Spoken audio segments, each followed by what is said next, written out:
Et salut tout le monde, aujourd'hui on se retrouve pour une nouvelle vidéo où je vais vous donner 6 astuces afin de réussir à mêler votre vie personnelle avec votre vie scolaire ou de travail. Tout d'abord, vous pouvez commencer par planifier vos semaines à l'avance, c'est-à-dire noter le dimanche soir, parce que c'est un moment où on est plus calme et on est moins dans le speed, tout ce que vous avez à faire dans la semaine, toutes vos tasks, etc. sur un weekly planner, ou dans un agenda. Enfin bref, quelque part vous avez la vision globale de votre semaine et vous pouvez du coup noter tout ce que vous avez à faire dans la semaine et comme ça vous avez déjà une vision globale de tout ce qu'il faut poser. Donc dans tout ça, vous mettez souvent les trucs professionnels. Donc quand je dis professionnel, ça va être travail et études, c'est plus simple pour oh waouh, j'ai du mal pour m'exprimer, voilà. Pour m'exprimer, ça va être plus simple de dire professionnel. Mais vous pouvez aussi décider que par exemple, jeudi soir, vous voulez à tout prix regarder le film, je ne sais pas lequel, mais un film ou un épisode de la série que vous êtes actuellement en train de regarder.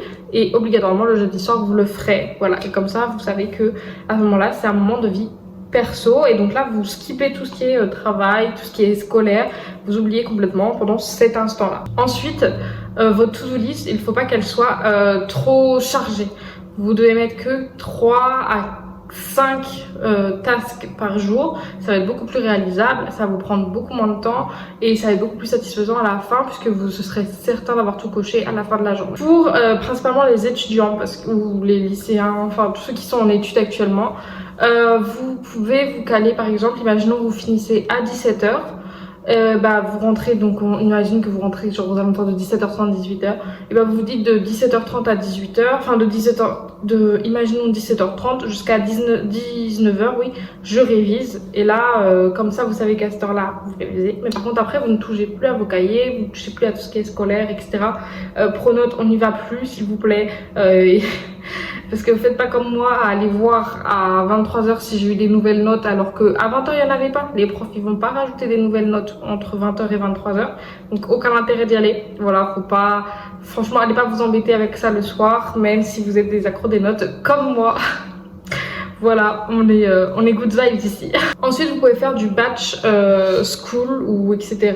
En gros, ça veut dire que vous pouvez regrouper vos tasks. En gros, imaginons que vous avez économie, vous devez réviser un chapitre sur les marchés, puis sur les différents types de marchés, donc marché du travail, etc.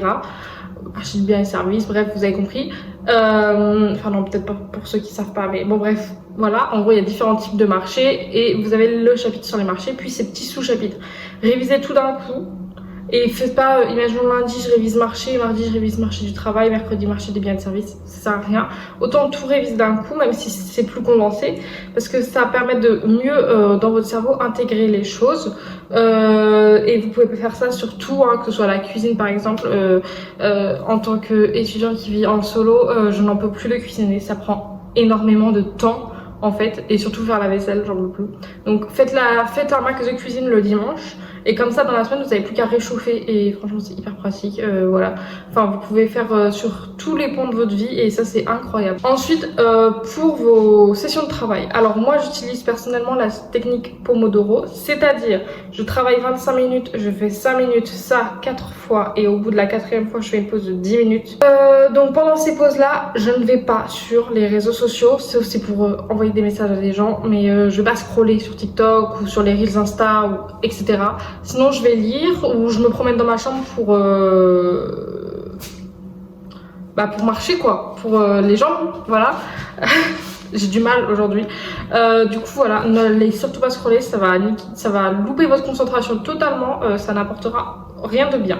Ensuite, 1 heure avant de dormir, ce qui vous permettra d'être mieux, c'est de vraiment ne pas aller par exemple sur vos groupes de classe, ne pas répondre à des mails, ne vraiment, comme je vous ai dit, de pas aller sur Pronote, vérifier vos emplois du temps, vos nouveaux devoirs, vos nouvelles notes, etc. N'y allez pas le soir. Faites plutôt des choses qui sont plus posées, regardez une série, regardez un film, discuter avec un ou une amie, lire un livre, voilà, il y a plein d'activités qui peuvent être faites, qui sont pas mal.